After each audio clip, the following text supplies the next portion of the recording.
The top 10 strongest key-based super attacks in Dragon Ball Xenoverse 2, updated for the latest update, which is DLC 16, The Hero of Justice Pack 2. Hello everyone and welcome to the video. Quick intro here.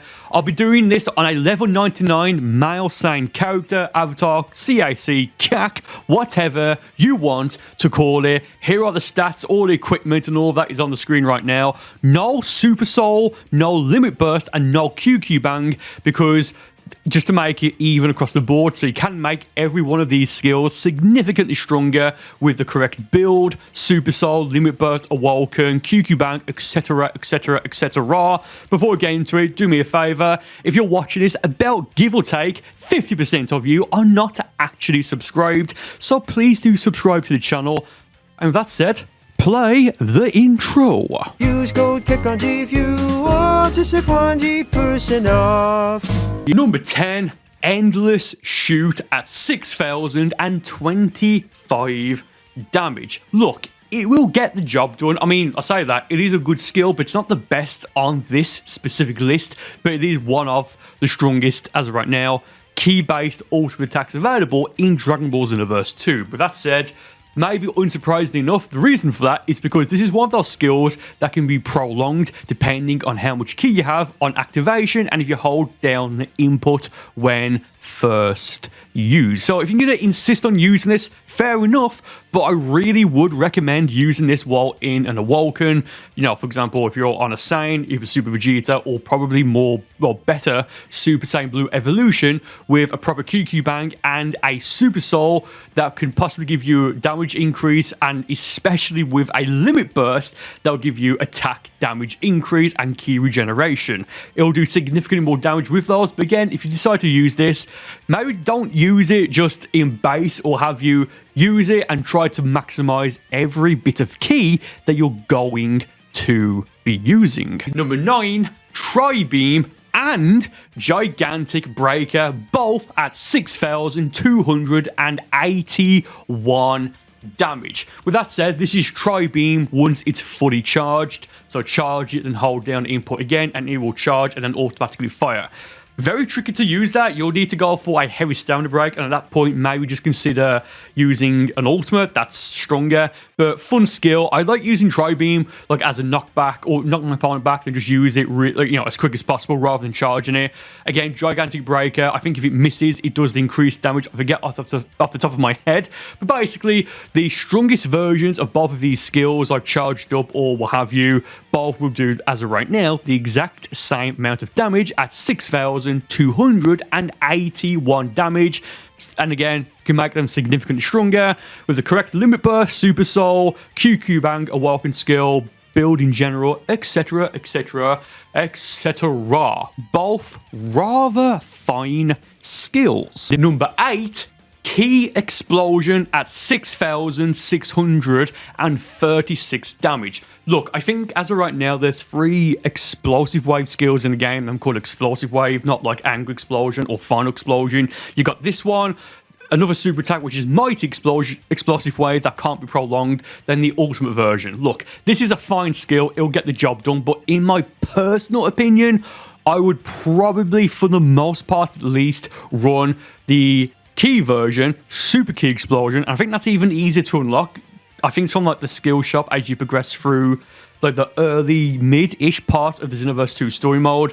But if you don't have it and you use this instead, fair enough. But honestly, I can't think, unless I'm running like a themed moveset, I can't really think why I would run Ki Explosion over Super Ki Explosion, as they both can be prolonged. And I think, if I remember, I forget, I've already got the footage done, but with Ki Explosion, I want to say you can only prolong it for 5 bars of ki, but with Super Ki Explosion, I think it's like 6 or 7, and of course, because it's an ultimate, it will do significantly more damage. But look, it's a great skill, but I just feel like it's a bit pointless running it.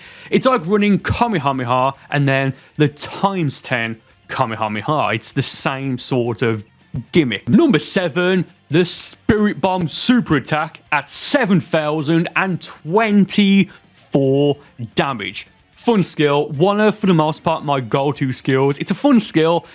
It's not the most efficient, but again, it's like, what, the 7th strongest super attack, again, as of right now, in Dragon Ball Xenoverse 2. Now, yes, it does take a long time to charge up. It only takes 1 bar of ki as of right now, but I've got a feeling that might change in the future to like 2 bars maybe, I don't know. But if you use it and it misses the opponent and doesn't hit the ground to like detonate, it will rebound and hit your opponent that way, which tends to people tend to get tricked by this a lot. It's a fun skill, and you can use it locked off, then lock onto the opponent, and it will then rebound and lock onto the opponent that way. So it's a fun skill, but it's just an absolutely gigantic gimmick, at least for the most part. But hey, if you can use it, maybe go for a Spirit Hammer, which is a light stamina break, fully charged sledgehammer, Spirit Bomb, then cross arm dive, and that's going to defeat the opponent. Rather nice indeed. Would you like a bit of Genki? Number 6, Flash Bomber at 7,375 damage. Oh, okay, another attack that can be prolonged. I mean, I don't know. This just feels super awkward using. Now, again, it's powerful. It will do the job if you've got ki to, prolong and ki in reserves, I guess.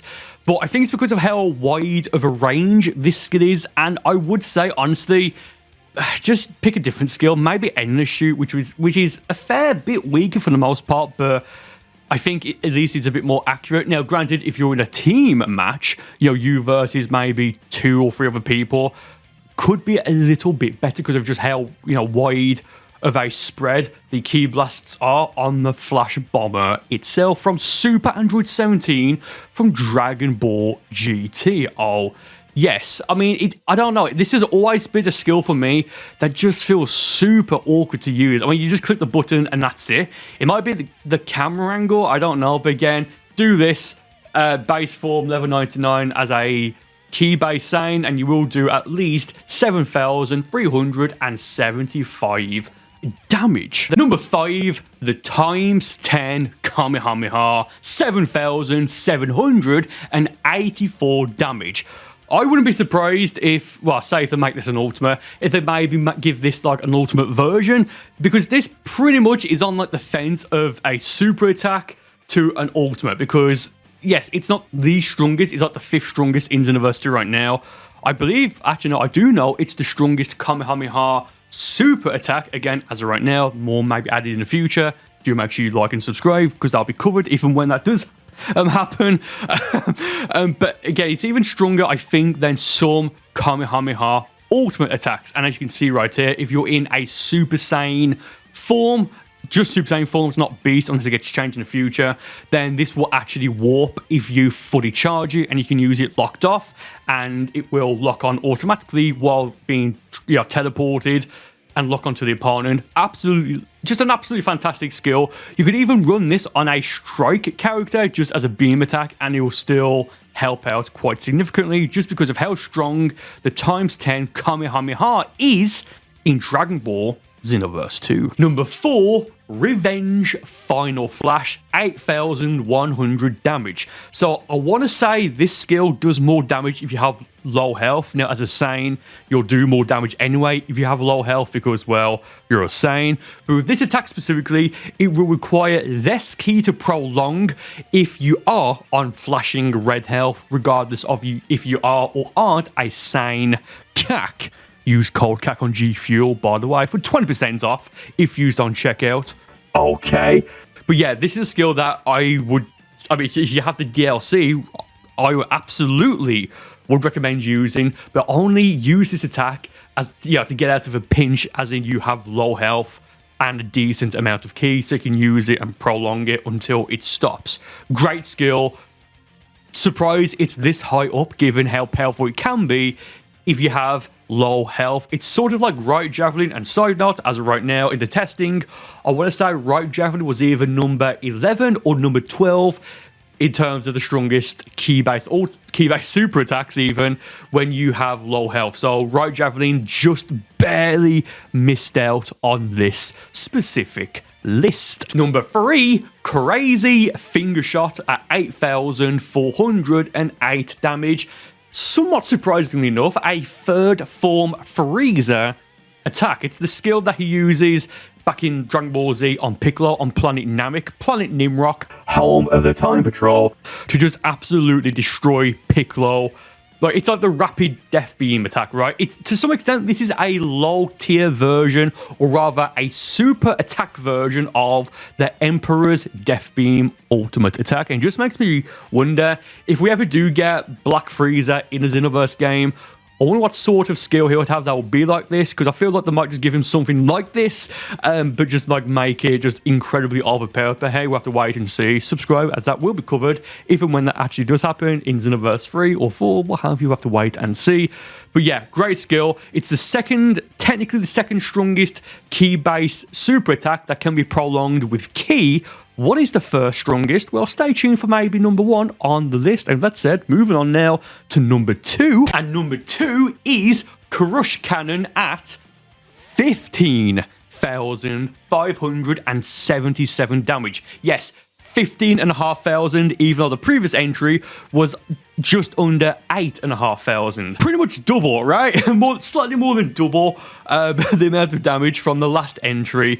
Yes, now with this, Crush Cannon is an attack that for it to do this much damage, even in base form as a level 99, with no Awoken, QQ Bank, Super Soul, Limit Burst, etc, etc, etc, you do need to fully charge it.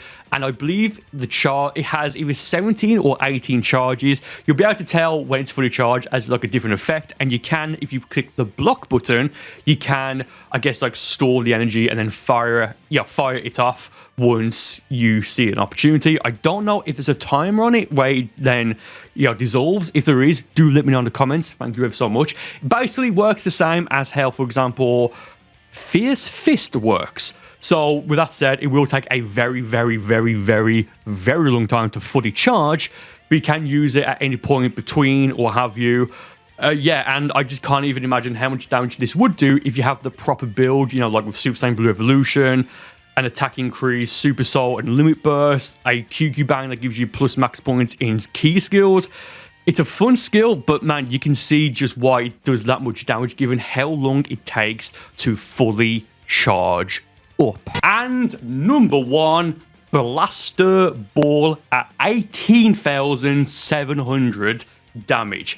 I don't think this will be too big of a surprise for most people, especially if you've seen one of these videos in the past. But yes, this is if you have max ki and you just prolong it until you have no more ki left. I mean, look, 18,700 damage, not 7,800. 18,700 damage for an attack, a super attack that only takes 1 bar of ki to actually start and can be prolonged, the more ki that you actually have. This does more damage than a lot of ultimate attacks as of right now in Xenoverse 2, and this is a skill that, if you're going to use this, use it all out. Super Saiyan Blue Evolution or the Beast Awoken. I really wouldn't run anything other than that. Those. For a Saiyan, run Super Saiyan Blue Evolution. For every other race, run Beast, or if you're a Frieza race, run the Turn Golden Evolution Awoken. But yeah, great skill. Can be a little bit tricky to prolong. I tend to, if I can. I don't think I did for this video, but if I can, I tend to put this on the square input, as I just have like a better grip, if that makes sense, of just like tapping the input repeatedly. Great skill.